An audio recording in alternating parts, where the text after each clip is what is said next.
नमस्कार दोस्तों, ये video editorial compilation for mains का पार्ट है। आप प्लेलिस्ट में जाके एडिटोरियल की वीडियोस पेपर वाइज और टॉपिक वाइज देख सकते हो। और अगर आप दिसंबर 2019 के बाद की वीडियोस को देखना चाहते हो तो वीडियो के नीचे मौजूद ज्वाइन बटन की सहायता से आप मेंबरशिप को ज्वाइन कर सकते हो। चलिए डिस्कशन स्टार्ट करते हैं। आप जनरल स्टडी पेपर 3 के इस टॉपिक से आर्टिकल को रिलेट कर सकते हो। क्या कंटेस्ट है? देखो, इलेक्शन कमीशन विचार कर रहा है कि वोटिंग के लिए टेक्नोलॉजी का इस्तेमाल किया जाए। अभी तक कुछ कॉन्क्रीट स्टेप्स इलेक्शन कमीशन के द्वारा नहीं लिए गए हैं, लेकिन पिछले महीने एक ऑनलाइन कॉन्फ्रेंस ऑर्गेनाइज हुई Tamil Nadu e governance agency and IIT Madras के साथ। इस कॉन्फ्रेंस में पॉसिबिलिटी को एक्सप्लोर किया गया, क्या ब्लॉकचेन टेक्नोलॉजी का इस्तेमाल किया जा सकता है रिमोट एरियाज में इलेक्शंस को कंडक्ट करवाने के लिए। ब्लॉकचेन टेक्नोलॉजी के बारे में आपने जाहिर तौर पर सुना होगा। जो क्रिप्टो करेंसीज हैं, फॉर एग्जांपल बिटकॉइन, इनके ऑपरेशंस में ब्लॉकचेन टेक्नोलॉजी का इस्तेमाल किया जाता है। ये एक प्रकार से डिस्ट्रीब्यूटेड लेजर होता है। लेजर मतलब बही खाता। इसका एग्जांपल मैं सिंपल आपको दूं, गूगल डॉक्यूमेंट। गूगल डॉक्यूमेंट पे आप कुछ काम करते हो और उस डॉक्यूमेंट को आप अपनी टीम के साथ शेयर करते हो, जिसमें 5 सदस्य हैं। तो देखो, 5 में से कोई भी सदस्य उस गूगल डॉक्यूमेंट पे लिखेगा तो वो चेंजेस जो हैं सबको अपीयर होंगे। समझ गए?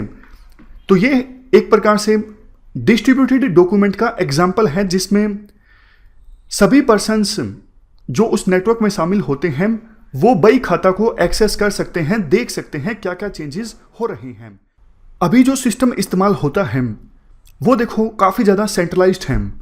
इसमें सभी को नहीं पता लगता कि मार्केट में कितना पैसा आ रहा है, कितना पैसा जा रहा है। तो ये हमने बस ब्लॉकचेन का थोड़ा सा बेसिक डिस्कस किया। अब इस ब्लॉकचेन टेक्नोलॉजी का इस्तेमाल किया जाएगा इलेक्शन कंडक्ट करवाने के लिए। ऐसी पॉसिबिलिटी इलेक्शन कमीशन एक्सप्लोर कर रहा है। इसके फायदे तो देखो काफ़ी ज़्यादा होंगे। जो माइग्रेंट वर्कर्स हैं या फिर वो लोग जो दूर दराज के एरिया में रहते हैं, वो इलेक्शन प्रोसेस में पार्टिसिपेट कर सकेंगे, उनका वोट भी रजिस्टर किया जा सकेगा। बट देखो, इसके नुकसान भी काफ़ी ज़्यादा हैं, काफ़ी ज़्यादा कंसर्न्स हैं, वो बताए जाते हैं राइटर के द्वारा। राइटर कहते हैं, हमारे देश में देखो ऐसी धारणा है कि किसी प्रॉब्लम के लिए आप टेक्नोलॉजी का इस्तेमाल करोगे तो मतलब वो सॉल्यूशन बेहतर ही होगा, बट ऐसा नहीं है। अगर देखो ब्लॉकचेन टेक्नोलॉजी का इस्तेमाल किया जाएगा वोटिंग कंडक्ट करवाने के लिए, तो सबसे पहले तो एक डेजिनेटेड सेंटर बनाना होगा और उस डेजिनेटेड सेंटर में भी वोटर को तो आना ही होगा। घर बैठे वोटर अपने वोट का इस्तेमाल नहीं कर सकेगा।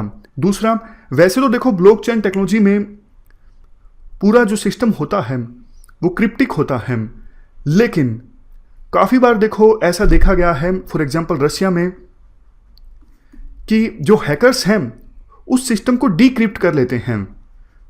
अब मान लीजिए वोटर्स ने अपने वोट दे दिया, अपने मत का इस्तेमाल कर लिया, ये सोच के कि पता नहीं लगेगा, पूरा क्रिप्टिंग होगी सिस्टम में, लेकिन हैकर्स ने उसको डिक्रिप्ट कर लिया तो पता लग जाएगा ना वोटर्स की प्रेफरेंस के बारे में कि किस वोटर ने किसको वोट दिया है।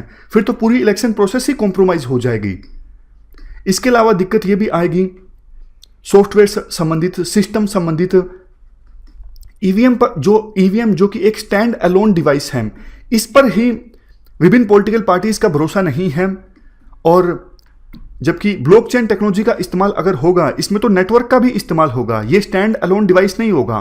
तो इस पर कैसे विभिन्न पॉलिटिकल पार्टीज अपना भरोसा जताएंगी? लास्ट में कंक्लूजन में ये कहा जाता है, देखो ऑलरेडी कुछ सॉल्यूशंस हैं, जैसे प्रॉक्सी वोटिंग का सॉल्यूशन है, पोस्ट बैलेट का सॉल्यूशन है। इन सॉल्यूशंस को और बेहतर ढंग से एक्सपेंड किया जा सकता है, बजाय इसके कि ऐसी टेक्नोलॉजी का इस्तेमाल करना जिससे पूरे इलेक्टोरल सिस्टम पर ही जनता का जो भरोसा है वो खत्म हो जाए।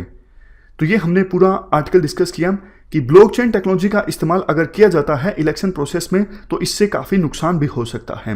इस डिस्कशन में फिलहाल इतना ही है। Thank you very much for discussion.